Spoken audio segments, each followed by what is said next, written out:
ஆடும் பரிவேல் அணி சேவல் என பாடும் பணியே பணியாய் அருள்வாய். தேடும் கயமா முகனை செருவில் சாடும் தனி யானை சகோதர. திருச்சிற்றம்பலம்.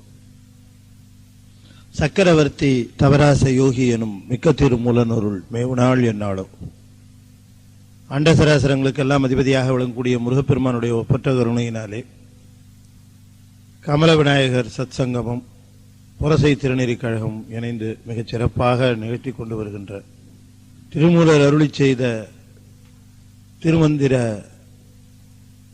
விளக்க உரை தொடர் நிகழ்ச்சியிலே நாம் தொடர்ந்து முதல் தந்திரத்திலே இடம்பெற்றுள்ள உபதேசம் என்கிற பகுதியை தொடர்ந்து சிந்திப்பதற்கு திருவருள் கூட்டியிருக்கிறது. திருமந்திரத்திலே உபதேசம் என்கிற பகுதியை ஒரு 30 பாடல்களில மண்டலித்து வருமாறு, அந்தாதியாக வருமாறு திருமூலர் அருளி செய்திருக்கிறார். ஒரு குறிப்பிட்ட செய்தியை சொல்ல வேண்டும் என்று எண்ணுகிற பொழுதுதான் ஒரு தொடர் நூலிலே ஒரு பகுதியை மட்டும் அந்தாதியாக அமைப்பார்கள். அப்படி இந்த பகுதியும் திருமந்திரத்தில் 3000 பாட்டுக்கு மேல செய்திருக்கிறாங்க சாமி. அதுல இந்த ஒரு 30 பாட்டு மட்டும் அந்தாதியாக வரும்படி அமைத்திருக்கிறார்கள். அந்தாதினா ஒரு பாடலினுடைய நிறைவு சீரோ சொல்லோ எழுத்தோ அடுத்த பாடலினுடைய முதல் எழுத்தோ அல்லது முதல் சொல்லோ அல்லது முதல் சீராகவோ அது வரும். கடைசி பாடலினுடைய கடைசி சொல்லு அல்லது சீரு முதல் பாடலுக்கு அப்படியே மண்டலிச்சு வரும்.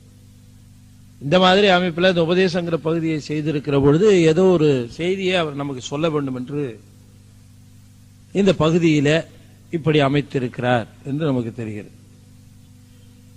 உபதேச பகுதியிலே மொத்தமா ஒரு 30 பாடல்கள் செய்திருக்கிற அந்த கணக்கை பார்க்கிற பொழுது 3000 பாடல்களையும் படிக்க முடியல, அல்லது 3000 பாடல்களையும் படிப்பதற்கு முன்பாக இந்த 30 பாடல்கள்ல அந்த 3000 பாட்டிலையும் என்ன கருத்து சொல்லி இருக்கிறார் அப்படிங்கிறத படிக்கிறவர்களுக்கு கொஞ்சம் தெளிவுபடுத்தணுங்கிறதுக்காக இந்த 30 பாடல்ல செய்திருக்கிறார். அடிப்படை நோக்கம் என்ன? 3000 பாட்டுக்கு 3000 பாட்டு என்ன நோக்கத்தில் செய்திருக்கிறார் அப்படிங்கிற பொழுது, ஊனுடம்பில் பிறவி விடம் தீர்ந்து உலகத்தோர் உய்ய ஞானம் முதல் 4 மலர் அப்படிங்கிறார் திருமந்திர மாலை. ஞானம், யோகம், கிரியை, சரியை என்று சொல்லக்கூடிய 4 மலர்களை கொண்டு தொடுக்க பெற்ற திருமந்திர மாலை அப்படின்னு சொல்லுகிறார். அப்ப 3000 பாட்டும் சொல்லுகிற திரண்ட செய்திகள் என்ன அப்படின்னா, உயிர்கள் படிநிலையிலே சென்று சிவத்தை அடைய வேண்டும். அப்படி படிநிலையிலே செல்வதற்கு 4 படிநிலை இருக்கிறது. சரியை, கிரியை, யோகம், ஞானம் அப்படின்னு ஒரு 4 படிநிலை. இந்த 4 படிகளின் நிலையிலே செல்லுகிற பொழுது சிவத்தை அது அடைந்து விடுகிறது. இந்த 4 நிலைகளை பற்றி தெளிவாக பேசுவதுதான் இந்த 3000 பாட்டினுடைய திரண்ட கருத்து. 3000 பாட்டையும் நாம பார்க்கிற பொழுது இதுதான் திரண்ட கருத்து. இந்த சரியை, கிரியை, யோகம் என்று சொல்லக்கூடிய இந்த 4க்கும் 4 பயன்கள் சொல்லுவார். சாலோகம், சாமீபம், சாரூபம், சாயுச்சியம் என்று 4 நிலையை சொல்லுவார். இந்த 4 நெறிகளுடைய மார்க்கத்தை தாச மார்க்கம், சத்புத்திர மார்க்கம், சக மார்க்கம், சன்மார்க்கம் என்று சொல்லுவார். இப்படி எல்லாம் பின்னால் விரிச்சு பேசுவார். இந்த பகுதிகளையே அப்படியே பின்னால இவற்றையே மார்க்கங்களாகவும் அந்த மார்க்கத்திலே சொல்லப்படுகின்ற தத்துவங்களாகவும் செய்திகளாகவும் சொல்லுவார். ஒரு பழமொழி ஒன்று உண்டு, ஓட்டச்சட்டியானாலும் கொழுக்கட்டை வந்தா சரி, ஓட்டச்சட்டியானாலும் கொழுக்கட்டை வந்தா சரி. கொழுக்கட்டை வேகணும். சட்டி ஓட்டையா இருந்தாலும் சாமர்த்தியக்கார பெண்மணியா இருந்தா ஓட்டச்சட்டியிலையும் கொழுக்கட்டையை வேக வச்சிடும். அதுபோல ஓட்டைகள் நிறைந்த இந்த உடம்பை வைத்துக் கொண்டு ஆன்மாவை பக்குவப்பட வைத்து விடுவதில் தான் குருவினுடைய சாமர்த்தியம். பக்குவம் என்பது ஒரு ஆன்மா அடைவதற்கு விரும்பும், அதற்கு உரிய சூழ்நிலை இருக்காது. எங்க கல்லூரியில் ஒருத்தர் பணியாற்றுகிறார், உயர்ந்த பதவியில் இருக்கிறார். அவரு என்கிட்ட பேசும்போது சொன்னார், நானு நீங்க பேசுனத ஒரு இடத்துல கேட்டேன். அப்ப நீங்க சொன்னீங்க குருவை தேடி அடைய முடியாது அப்படின்னு நீங்க சொன்னீங்க. அப்புறமா நான் புரிஞ்சுக்கிட்டேன், அது நீங்க சொன்னது கரெக்ட் தான்ட்டு. அப்புறம் தேடுறதை நிறுத்திட்டேன் அப்படின்னு அனுபவத்தை சொன்னார். குருவை தேடி ஒரு இடத்துக்கு போனேன். ஒருத்தர் சொன்னார், அங்க ஒரு குரு இருக்காரு, அவர் வரவர்களை சீடரா எடுத்துக்குவார், நீங்க அங்க வேணா போய் ட்ரை பண்ணுங்கன்னாரு. நான் உடனே அவரை பார்க்கறதுக்கு நேரம் அங்க போனேன். அதாவது திருவான்மையூருக்கு போனேன். அதாவது 1972 சொல்றாரு. அங்க போகும்போது அங்க ஒருத்தர் இருந்தாராம், சாமியார் மாதிரி ஒருத்தர் இருந்தாராம், துறவி. அவர்கிட்ட இவர் போனாராம். எல்லாரும் உட்கார்ந்தாங்களா, இவரு அங்க போய் இவ்வளவு சாமி விட்டு அவர்கிட்ட போய் நின்றுட்டு இருந்தாராம். அவரை பார்த்து இவர் கேட்டாராம், என்ன எதுக்கு வந்திருக்கிறேன்னு கேட்டாராம். இன்னும் அவர் சொன்னாராம், இல்ல இங்க பக்கத்துல ஏதோ காசி விஸ்வநாத கோயில் இருக்கு, அங்க ஒருத்தர் இருக்கிறாராம், அவர் எனக்கு குருவா இருப்பாருன்னு தேடிட்டு வர, அந்த கோயிலும் அந்த இடமும் எங்க இருக்குன்னு கேட்கலான்னு தான் உள்ள வந்தேன். ஆக இப்ப என்ன பார்க்க வரல நீ, சரி அப்ப அங்க போ, அங்கதான் இருக்குது அப்படின்னு அடையாளம் சொன்னாராம். இவர் அங்க போய் பார்த்திருக்கிறார். அவரை பார்த்துட்டு பேசிட்டு வந்திருக்காரு. வந்தாலும் கூட இவருக்கு வந்ததுக்கு அப்புறம் இவர் மேலேயே ஞாபகமா இருந்திருக்கு. முதல்ல பார்த்து வழி கேட்டாரு, அவர் மேலே ஞாபகமா இருந்திருக்கு. சரி அவரை போய் ஒரு 2 மாசத்துக்கு ஒரு தடவை 3 மாசத்துக்கு ஒரு தடவை போய் பாக்குறது. அவரை பார்த்துட்டு வருது. அப்புறம் அவர்கிட்ட ஒரு நாள் சொன்னாரா, நம்ம திருவண்ணாமலை போகலாம் அப்படின்னு. சரி போலாம் அப்படின்னு. ஒரு 6-7 மாசம் ஆயிடுச்சு அவர்கிட்ட போயிட்டு பழகிட்டு இருக்கும் போது. திருவண்ணாமலை போயிட்டு இருந்தாங்களாம். போயிட்டு அங்க போன உடனே இவர் கேட்டாராம், நான் உங்கள்கிட்ட கொஞ்ச நாளா கேட்கணும்னு நினைச்சிட்டு இருந்தேன், என்ன நீங்க சீடரா ஏத்துக்குங்க, நான் உங்களை குருவா ஏத்துக்கணும். அதுக்கு அவர் சொன்னாரா, அட போட, உன்னை எவன்டா சீடனா வச்சுக்குவான், உனக்கு பக்குவம் எல்லாம் பத்தாதுடா, நீ எல்லாம் என்ன வரதுக்கு லாயக்கே இல்ல, ஏதோ வரியா பேசுறீன்னு நானும் பேசிட்டு இருக்கேன் உங்க கூட, நீ உடனே சீடன் ஆகிற அளவுக்கு உனக்கு பக்கம் வந்துருச்சுன்னு நினைச்சிட்டு இருக்கிறியா, அதெல்லாம் காலம் வரும், பேசாம கோயில சாமி கும்பிட்டு வீட்டுக்கு போற வழியே பாரு நேரம்.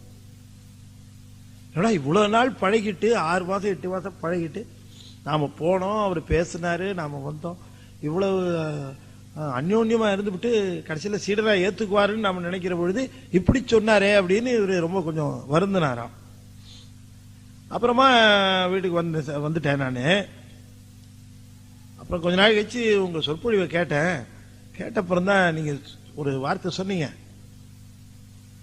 குருங்கிறவர் தேடி போய் அடைகின்றவர் அல்ல, தேடி வருகிறவர். நாம பக்குவம் பெற்றுட்டா நாம தேடிலாம் போகணும், தானா வந்துருவார்.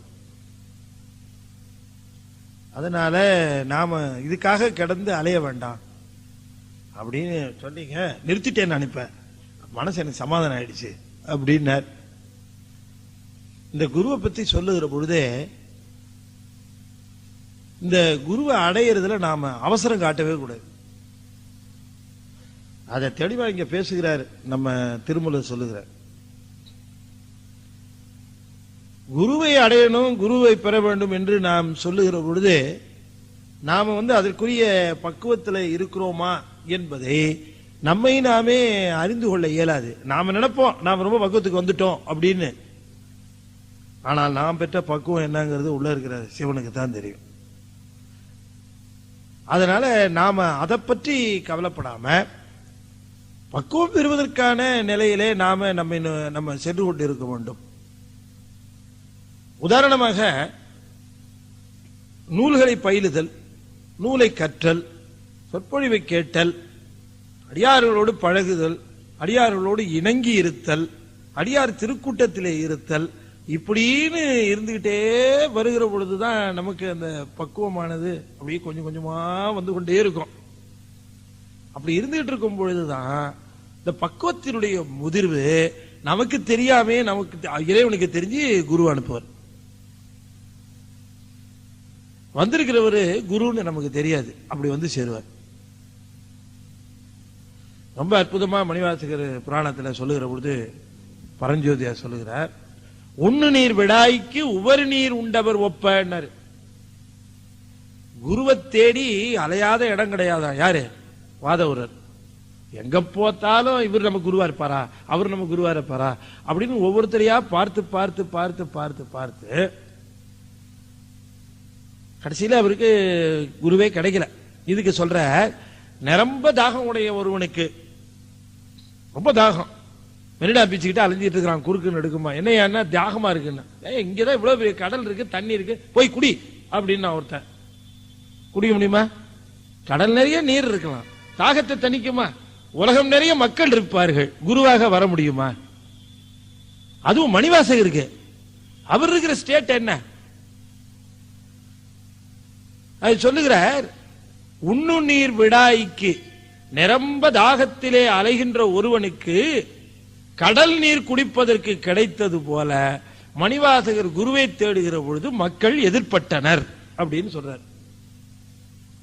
அப்படின்னா அவருக்கு அந்த அவருடைய தாகத்தை தணிவிக்க அளவுக்கு யாரும் குரு கிடைக்கல, விட்டுட்டார், எப்படியோ இறைவனுட்ட வழின்னு. அப்புறம் இவரை தேடி போனார் குருவை இல்ல, குரு இவரை தேடி வந்தார். ஈர்த்தன்னை ஆட்கொண்ட எந்தை பெருமானார். அவங்க நாம தெளிவாக தெரிந்து கொள்ள வேண்டிய ஒன்று, குருவருள் இல்லாமல் திருவருள் கிட்டாது, குருவருளை தேடிச் சென்று அடைய முடியாது. குரு நம்மை தேடி வருவார், நம்மை தேடி வருவார் என்பதுதான் சைவத்தில் நம்ம தெரிந்து கொள்ள வேண்டிய அடிப்படை செய்தி. அதை தெளிவுபடுத்துகிறார் நம்முடைய திருமூலர். இந்த தெளிவு பெற்ற நிலையில குருவை பெற வேண்டும் என்கிற அந்த பக்குவத்திலே நாம் நம்மை சரியை கிரியை யோகம் என்று சொல்லக்கூடிய நெறிகளிலே நாம் பக்குவப்படுத்திக் கொண்டு வருகிற பொழுது அந்தந்த நிலைக்கு தக்கவாறு அந்தந்த குரு கிட்டுகிறார். சரியையில் நிக்கிறோம், கிரியையில் நிக்கிறோம், யோகத்தில் நிக்கிறோம், ஞானத்துக்கு வருகிறோம்.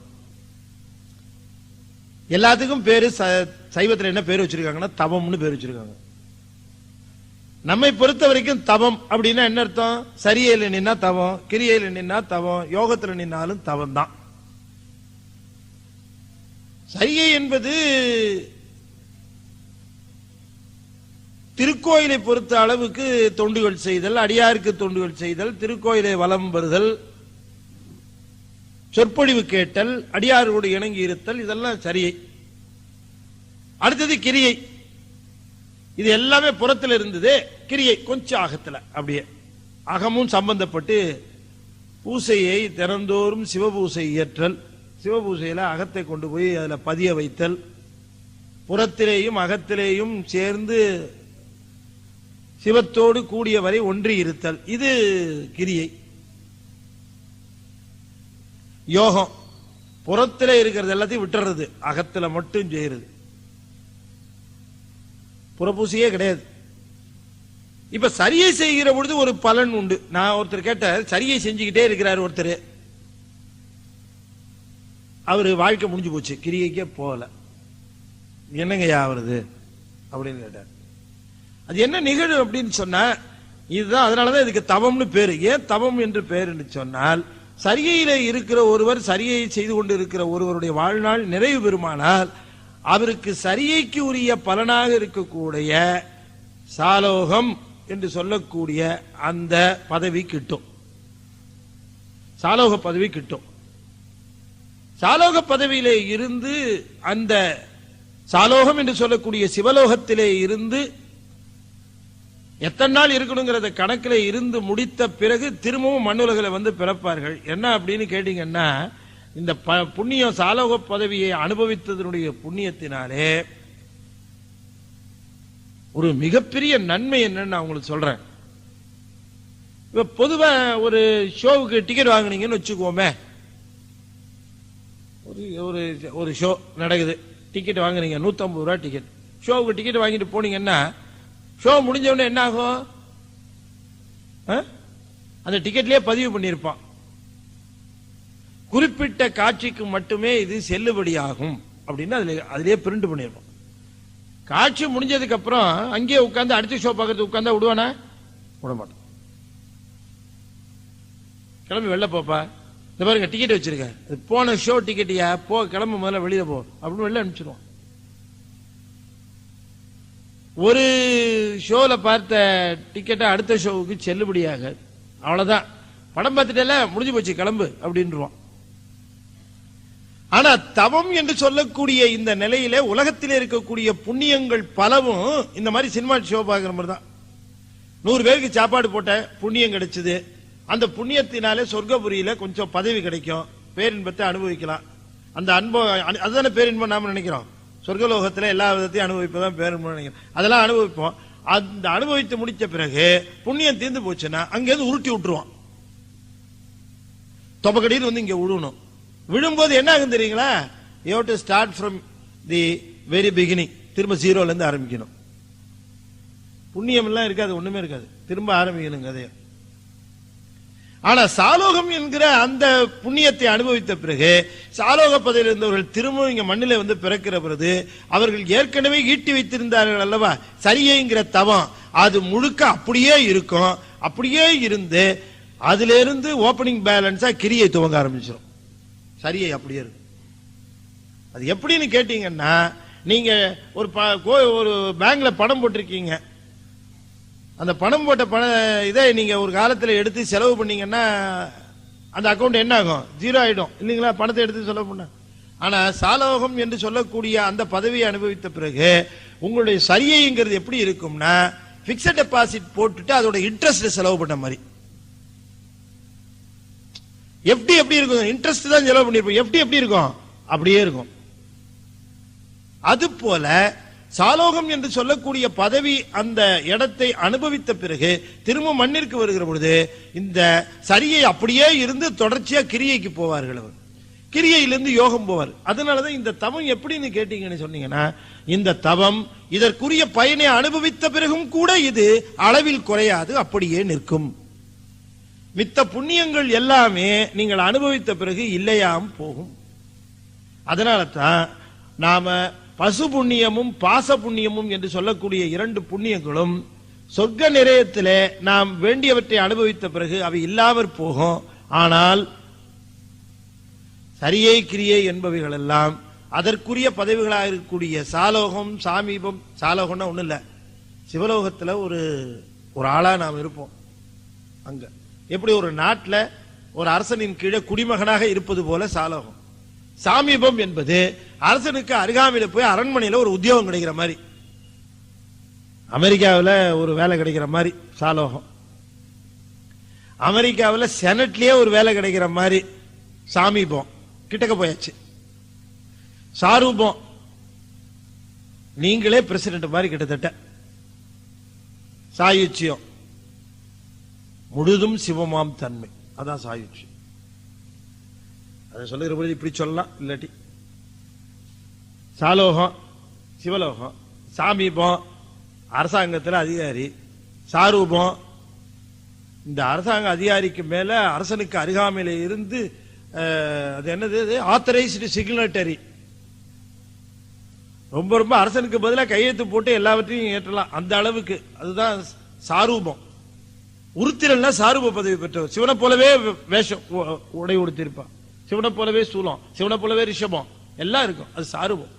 சாயுச்சியம்ங்கிறது அம்பாளும் சிவமும் போல. இதுதான் அந்த நிறைவா இருக்கக்கூடிய ஞான நிலையில அடையக்கூடிய.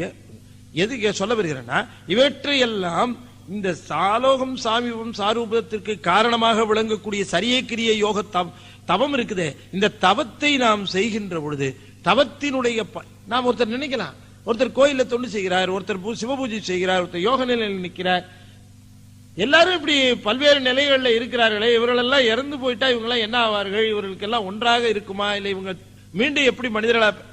கவலையப்படாதீங்க, எங்க நீங்க விட்டீங்களோ அந்த இடத்துல இருந்து ஸ்டார்டிங் அடுத்தது. அந்த அமைப்பு முறையே, பிறப்பினுடைய அமைப்பு முறையே இறைவன் அப்படித்தான் அமைத்து தருகிறார் என்பதுதான் சைவத்தினுடைய அடிப்படை கொள்கை. அதை இங்கே ரொம்ப தெளிவாக சொல்லுகிறார். நாம இந்த உடம்பு பெற்றதனுடைய தத்துவத்தை நாம் அறிகின்ற வரை நமக்கு உடம்பு கொடுத்துக்கிட்டே இருப்பார். உடம்பு எதுக்கு வந்ததுன்னு நமக்கு உணர்ச்சி வந்துருச்சுன்னு வச்சுங்க, அதுக்கப்புறம் உடம்பு வராது.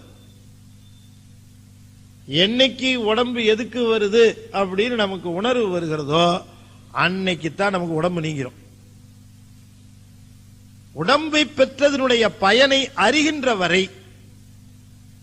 எதுக்கு உடம்பு வந்திருக்குன்னு கேட்டா நாம அதை அனுபவிக்கிறதுக்கு இதை அனுபவிக்கிறதுக்கு என்று தவறாக நினைக்கிற வரைக்கும் இந்த அனுபவங்களை பெறுவதற்கு பிறவி வந்துகிட்டே இருக்கும்.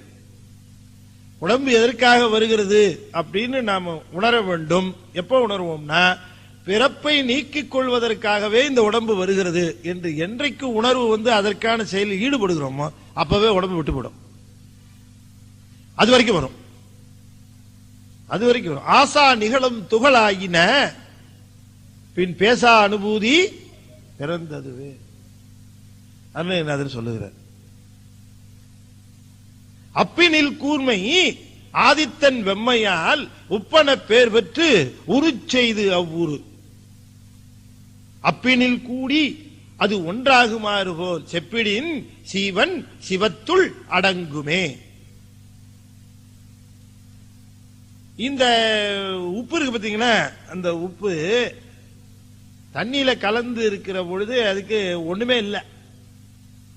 ஆதித்தன் வெம்மையால் உப்பன பேர் பெற்று, அதுக்கு ஆதித்தன் கடுமையான அந்த வெப்பத்தினாலே நீரிலிருந்து பிரிந்து அது ஒரு வடிவம், ஒரு நிறம், ஒரு பேரு இத்தனையும் வந்துருச்சு. அதுக்கு இந்த உருவம், பெயரு, குணம் இதெல்லாம் அதுக்கு வந்த உடனே எதுக்கு காரணம், என்ன காரணம் என்று கேட்டால் அதற்கு உருவம் வந்ததற்கும் அதுக்கு பேர் வந்ததற்கும் அதுக்கு என்ன பேரு, அதுக்கு என்ன பேரு, உப்புன்னு பேரு.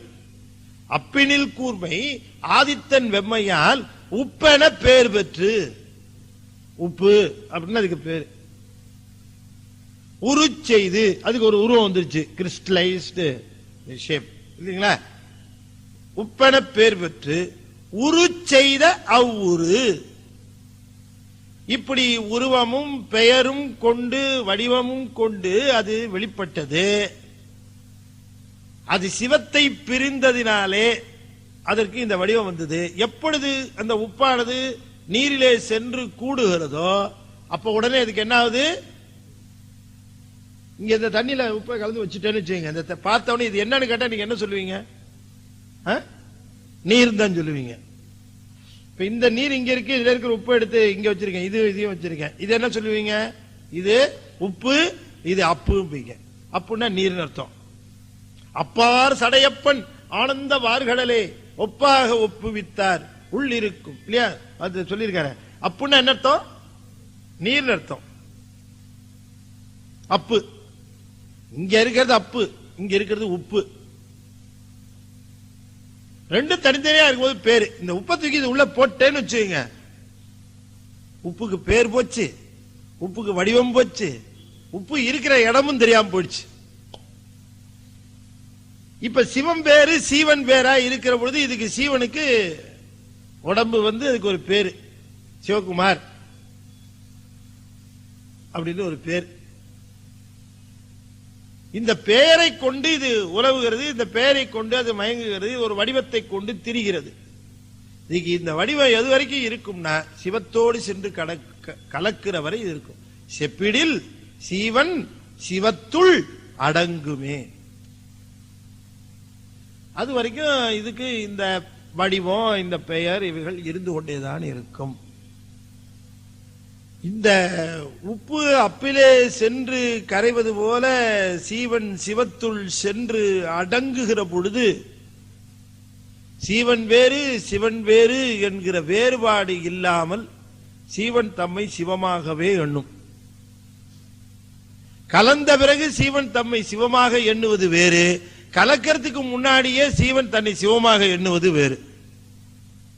கலக்கிறதுக்கு முன்னாடியே சில பேர் தன்னை சிவம்னு சொல்லிட்டு அலைகிறான், நான் தான் பரம்பொருள், நான் தான் கடவுள்னு சொல்றான் இல்லையா. அது தான் சிவத்திலே சென்று கலப்பதற்கு முன்பாகவே தன்னை சிவமாக உணர்வது ஆணவத்தினுடைய வெளிப்பாடு.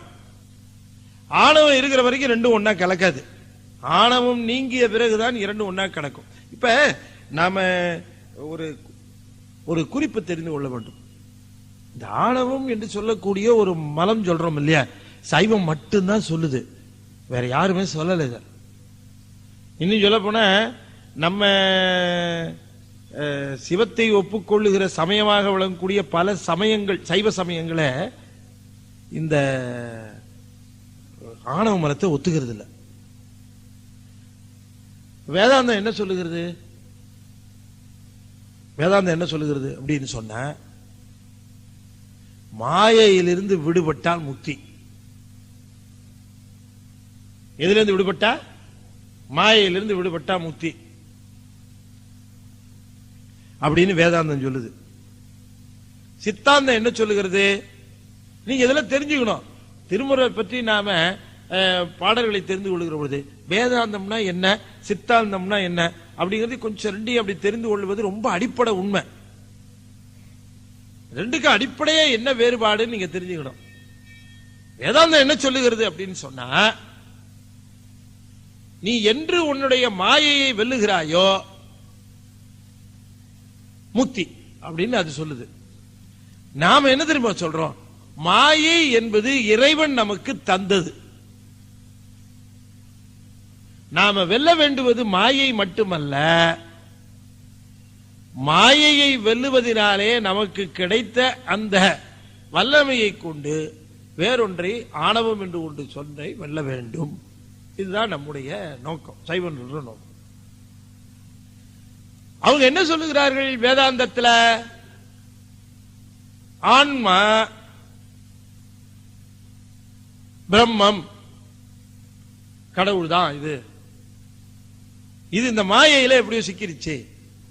மாயையை விட்டு இது விலகுமானால் இது பிரம்மமாகும். பிரம்மம் மாயையில சிக்கி இருக்கு. ஒரே பிரம்மம் தான் அத்தனை ஆன்மாக்களாக ஆகியிருக்கு.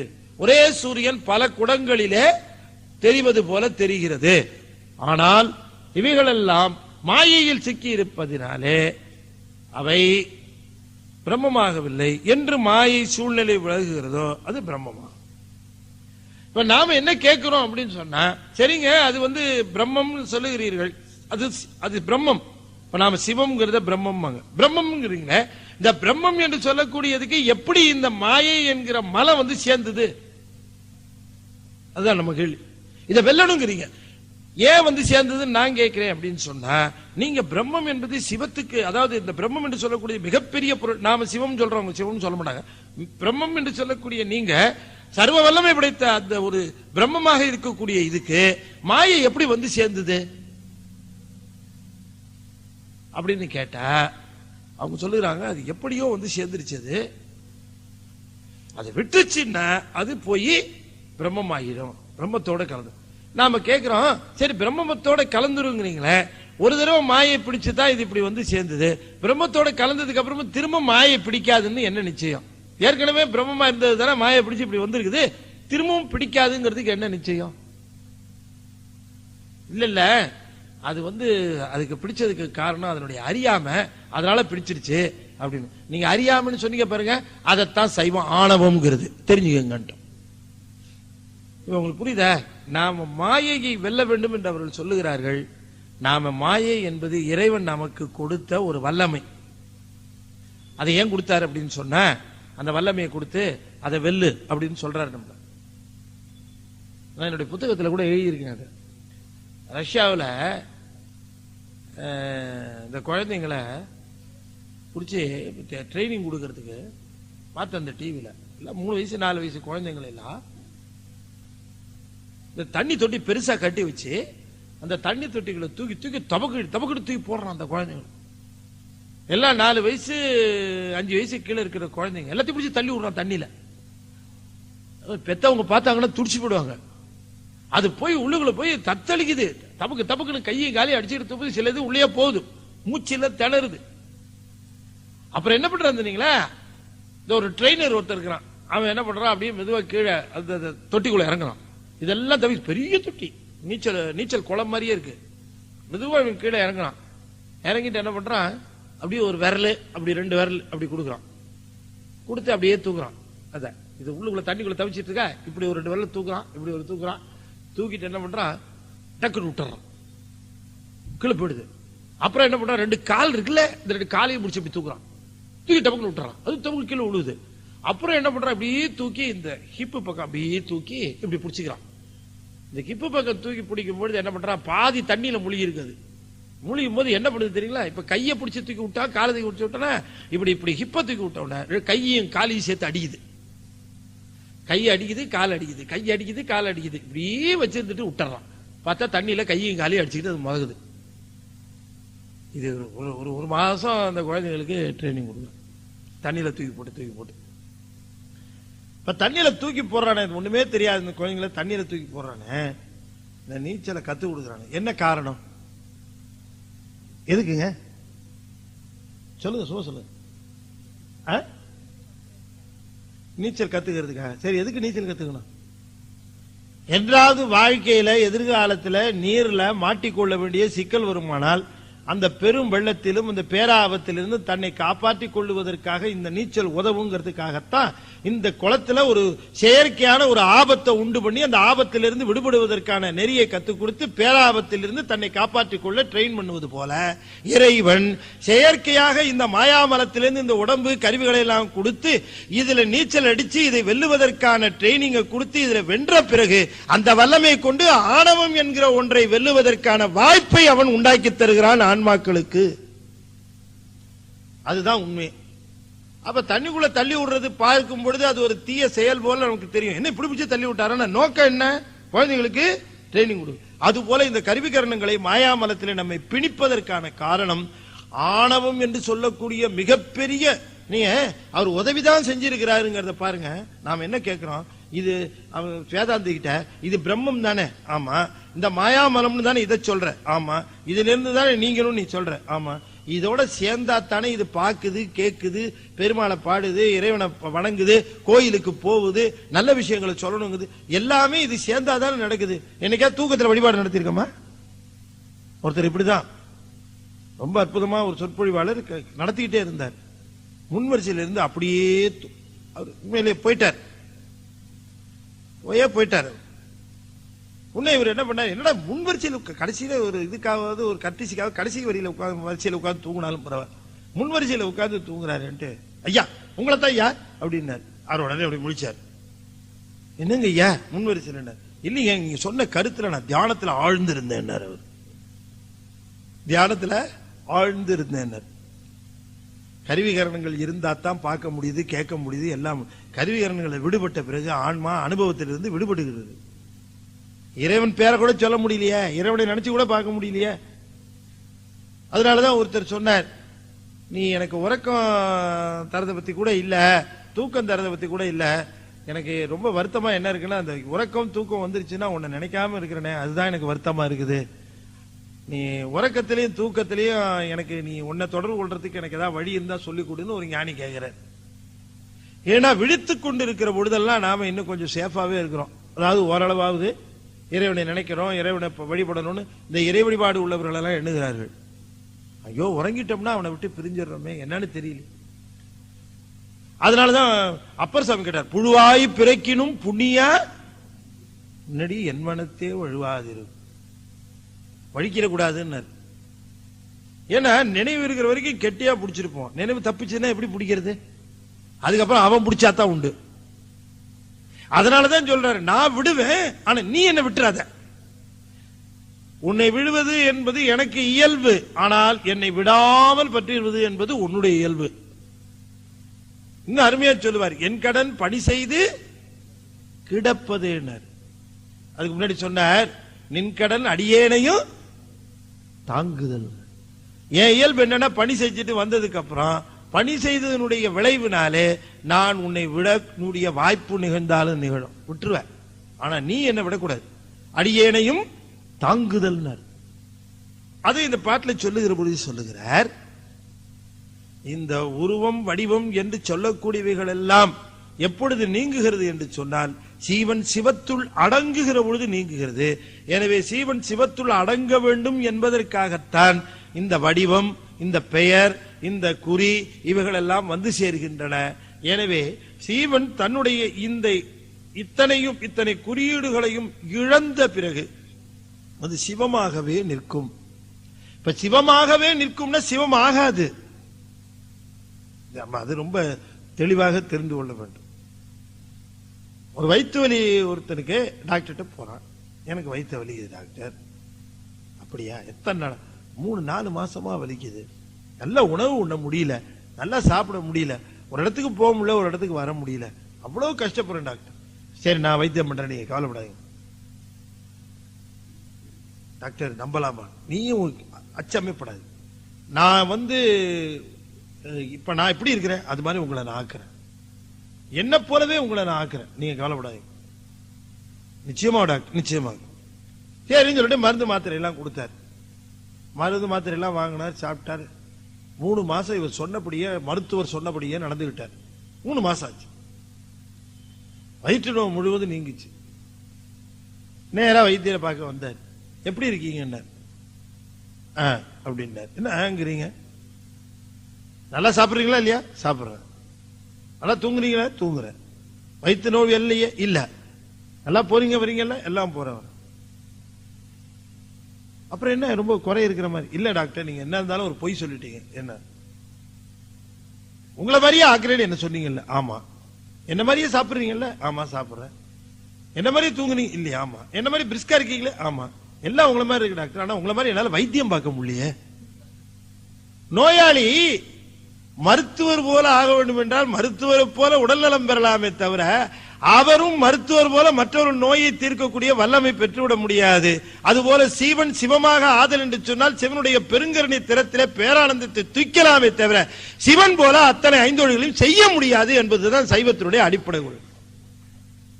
என்னைக்கு இருந்தாலும் சீவன் சிவம், சீவன் தான், சிவன் சிவன் தான். இது சைவத்தினுடைய அடிப்படை கொள்கை. கொஞ்சம் சமரச சுத்த சன்மார்க்கம் வேறுபடும் இங்க.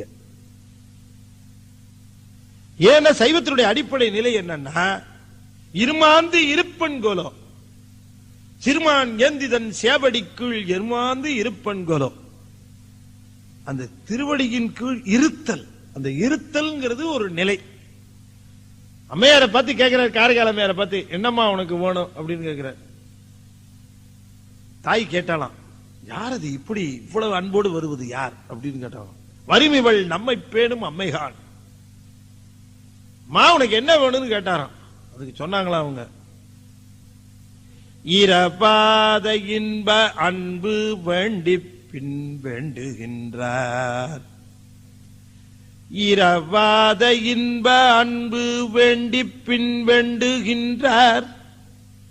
பிறவாமை வேண்டும் மீண்டும் பிறப்புண்டேல் உனையென்றும் மறவாமை வேண்டும் இன்னும் வேண்டும் அரவாணி ஆடும்போது உன் அடியின் கீழ் இருக்க என்றார்.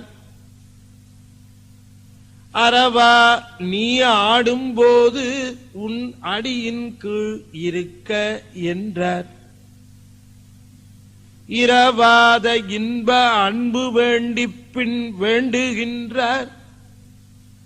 அன்பு வேண்டும் நேர். என்ன அன்பு? இன்ப அன்பு நேர். அன்பு என்பது இன்ப அன்பு. நாம உலகத்திலே கொள்ளுகிற அன்பு எல்லாமே இன்பமா இருக்கணும்னு நினைச்சிடாதீங்க. சில இது துன்பம் தருகிற அன்பாவும் இருக்கும். அன்பு வைப்போம், அந்த அன்பினாலே விளைவது துன்பமா இருக்கும்.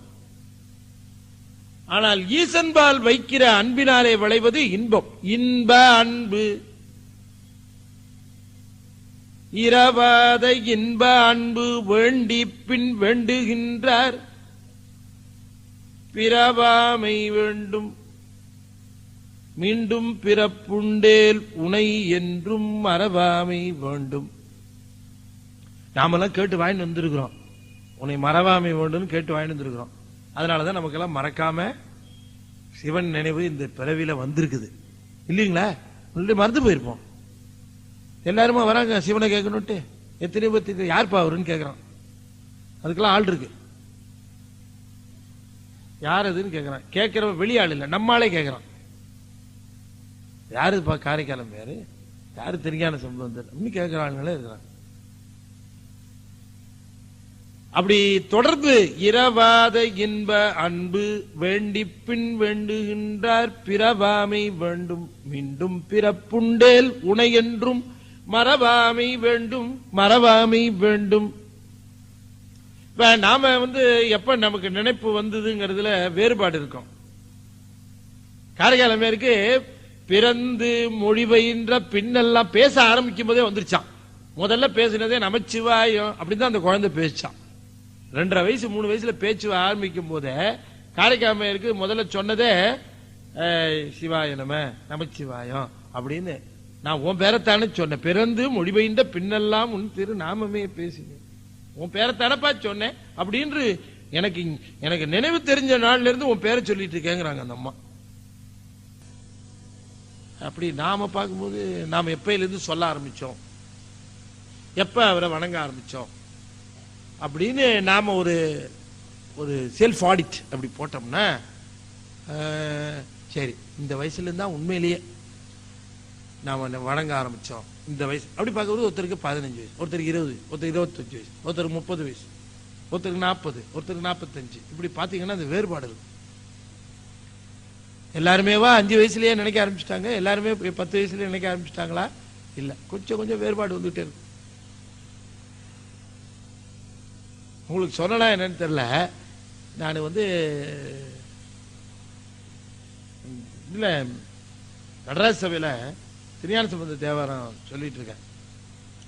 ஒரு 6 வருஷத்துக்கு முன்னாடி ஒருத்தர், நான் சொற்பொழி முடிச்சுட்டு வெளியில வந்த உடனே ஒருத்தர் வந்தார். அவர் கையில 2 பழம் வச்சிருந்தார். 2 மாதம்.